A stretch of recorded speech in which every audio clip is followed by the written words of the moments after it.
Hello and welcome to the latest review on The White Pube. My name is Gabrielle Del Puente and I am not supposed to be here.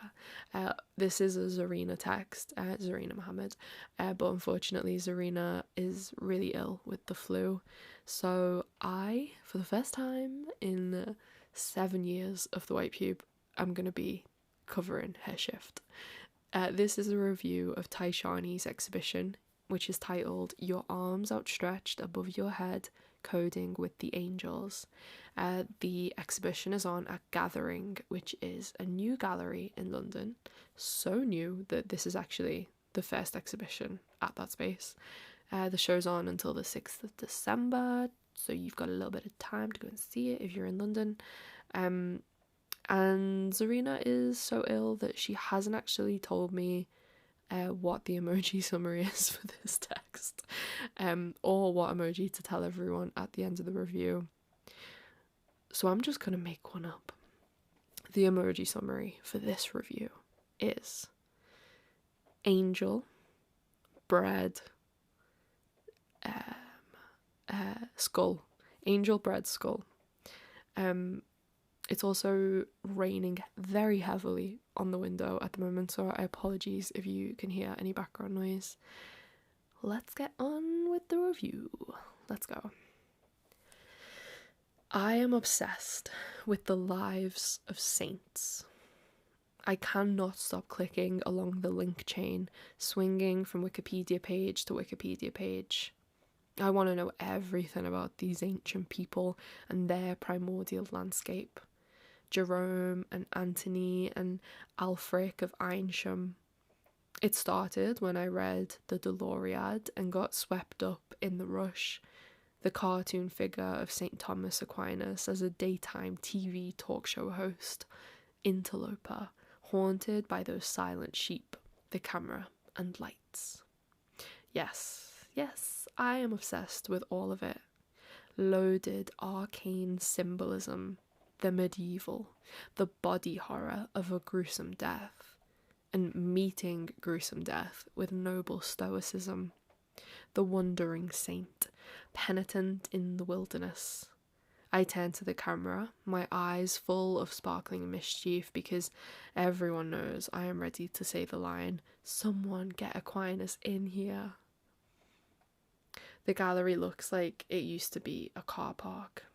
There are steps up at the door. The concrete floor is rough and cracked. Safe route in red stenciled caps, spray painted on the floor. The walls are baby pink and the lighting is green overhead. I feel like I am in an enormous mouth, about to begin my journey through to the gentle wet darkness of the small intestine, to see Shani's exhibition at Gathering. A saint who lived by the Red Sea, Saint Anthony, the father of monks. He left the comfort of his riches to live a life of penitence and solitude. Wandering in the desert, he was tormented by demons and terrible visions sent by the devil. His most spectacular miracles were his healings. He specialised in healing ergotism, the convulsive symptoms of ergot poisoning. Ergot is a black fungus that grows on rye. Infected grain heads look noticeably different, with protruding black pegs of fungus jutting out at odd angles. When eaten, ergot causes fevers, hallucinations, and distorted perception. They called it St. Anthony's fire. An epidemic of ergotism spread through the Tsar Peter the Great's army as they marched down the Terek steppe. Men who ate the poisoned bread either died from the nerve contractions or watched as their hands and feet fell off. And again, in 1951, in the town of Pont-Saint-Esprit, in southern France, where victims saw flames, hellish creatures, infernos. Some wandered the streets screaming, or flung themselves from windows in terror. It was traced back to the cursed bread of one bakery. There's a small island just off the coast of Sicily, in the alien archipelago. It's called Alicudi. There's one restaurant. The main mode of local transport is donkey. It's so remote. It's a tough place to live. In the 1900s, harvests started failing. People in Alicudi started having visions. Women growing wings and flying to the mainland to steal food. Ghosts shitting in the bushes. Men turning into donkeys. A legend spread. These women were witches, and at night they would stare in the mirror, cover their bodies in a special ointment, and fly together in hordes across the sea. They would go to the mainland, to Palermo or Calabria, and return with bags full of food and treats and shopping. The island was starving, so of course, that's what witches would dream of doing with their powers. Harvests were scarce and food was precious. They couldn't afford to throw away the rotting grain heads, even though they had little black pegs of fungus jutting out of them. Bread and social unrest. There's something that I would like to read about. The history of bread as it relates to periods of social unrest. Apparently the price of bread is the best single indicator of predicting political instability. Hungry people are liable to dream of stealing or looting because hunger is a kind of political agent.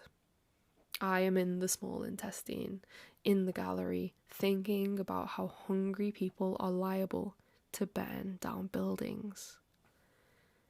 Historians say that by the time the French Revolution came around, rural unrest was already in the air. There was a grain shortage in the spring, and French peasants were gripped by conspiracy theories about an aristocratic plot to purposefully withhold food in an attempt to starve them out. Scared and hungry, they armed themselves and stormed noble estates. They were searching for letters of feudal privilege, documents that granted the feudal lords their privileges over the peasantry. Once found, they burnt the documents and left. That was all they really wanted. There were only 3 confirmed cases of a landlord being killed in the uprisings. Most feudal aristocrats fled of their own accord. Historians have got a theory about the panic in the air, though. Something about how when the harvest was poor and food was scarce, peasants couldn't afford to be so picky about the rye they milled, or whether it was contaminated with. But there is something in the air, something that traverses the electric space between us as we mill about on the streets, in our cities, at sunset, when we crash about with nowhere to go or be seen because we are alive in this economy. Because Russia invaded Ukraine, the breadbasket of Europe, or post-pandemic bounce back or crash, or because the government or all governments, yes, something is in the air. The saints turn, Jerome and Sebastian and Anthony, ancient people, primordial landscape. They ask the undead, what makes them undead? And the undead, that's us, that's our cue, turn back to them and reply. We speak as one in chorus. Necropolitics is the use of social and political power to dictate how some people may live and how some must die. Saints and bread. Saints and bread. Wait, I've forgotten the undead. Them too. Saints and bread and the undead, or the nearly dead, or the socially, politically dead. Art making can be an attempt to close the gap. Art doesn't just have to be about things. You can make towards a theory or a history or a politic, aesthetic, object, palpable mood. In offering as gesture or an attempt to close the gap between interest and understanding. I think Shani's work makes an aesthetic gesture. It moves towards things rather than being about things. Your arms outstretched above your head, coding with the angels at gathering. The pink walls in the entry are lined with A4 prints. Little spacey ribbons dance and twirl, disembodied across empty resonant spaces. Their resonance is implied or projected. I am telling you, take my word, something is echoing across these fields of open colour. Little windows fold architecture together and apart. Stairways and arches, cloister, colonnade, vault, crypt.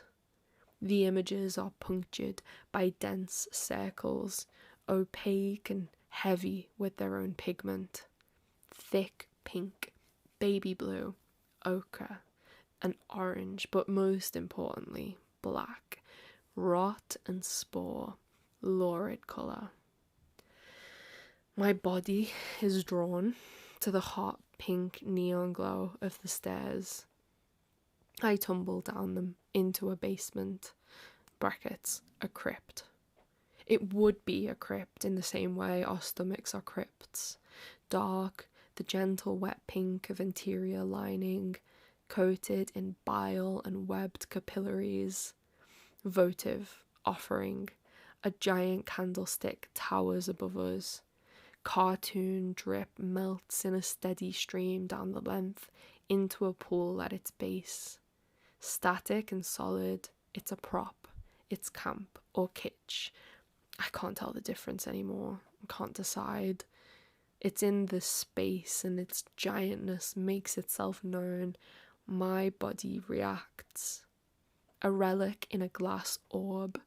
A tiny disembodied mint green hand holds two disembodied eyes on a stalk. Saint Lucia, Virgin Martyr. She gouged out her own eyes, or her eyes were gouged out on the orders of the emperor, or a spurned suitor, or, well, she carried Dante to the gates of purgatory as he slept. And then a centerpiece. A gold colonnade, green coins the size of a fist, a disembodied mint green hand, a pink glass orb, amber prism. This is a collection that has fallen out of the reliquary.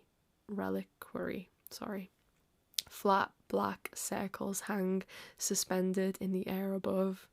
They are horrifyingly solid, thrown into the stark matte relief against glowing turquoise glass and green vines. The reliquary is behind in a glass case, cast of bones, ribcage, femur, skeleton arm, with a mint green hand holding a gold laurel leaf containing pink glass, pearl shards, bedazzled by little fried egg studs. A relic of a saint, the sacred body, defiled by the gruesome horror of its death, or made more holy by the quality of suffering. Because through sufferance we understand the suffering of Christ, man of sorrows. The reliquary is punctured by flat black circles. It would be a crypt in the same way crypts are dark containers for a body unbound by horror, by sorrow, by suffering. The paintings are bigger down in the crypt. The same ribbons, dancing, resonant space, and folded architecture. They are the size of altarpieces, and here the dense circles are all black. Voids, spore, the black circles puncture the paintings and leak across the space through the crypt. The saints are singing. They are singing about how necropolitical forces are banal, ubiquitous, and embedded in our postmodern times, because it is about the right to expose people to death, or a lack of life, however you define a life, or living. A theory of the Walking Dead in which specific bodies are forced to remain in suspended states, somewhere between life and actual, real death. It is a theory, sure, but we see it moving everywhere in front of us. It is politics, society, the state, or the social contract. It's the economy, stupid. It's a ghost that moves through the air between us, electric.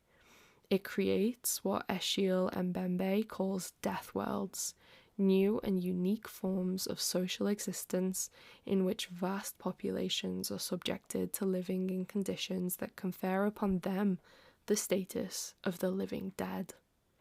The singing saints, full of sorrow. Their bodies are sacred, but they are not their own. And that is a kind of suspended state, when you are no longer sovereign over your own body, when you are unbound, cut loose, at the whims of a force that's bigger than you.